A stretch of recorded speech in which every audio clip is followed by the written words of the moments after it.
Imagine standing on the banks of the River Forth in Scotland, September 11, 1297. Across a narrow wooden bridge, one of the mightiest and strongest armies in Europe, the English, are advancing.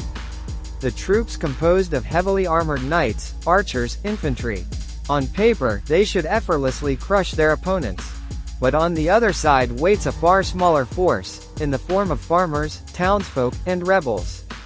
Their leaders were a fiery knight named Andrew Moray, and a man who would become a legend, William Wallace. Here's the twist.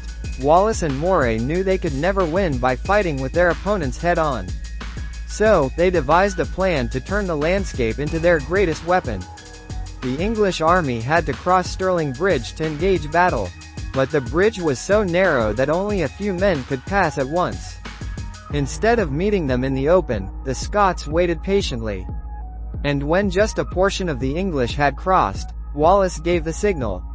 Scottish forces stormed down from higher ground, cutting off the men who had crossed from those still stuck on the bridge.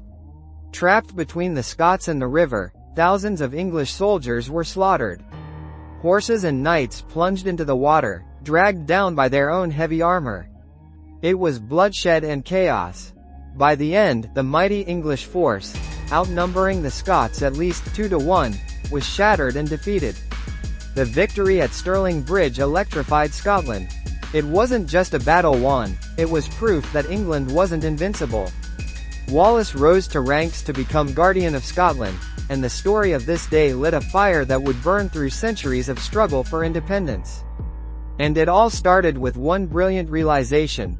Sometimes the strongest weapon isn't strength at all, it's strategy and tactics. Even the underdogs win battles once in a while, with wits and precision.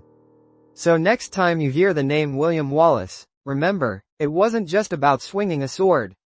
It was about outsmarting an empire.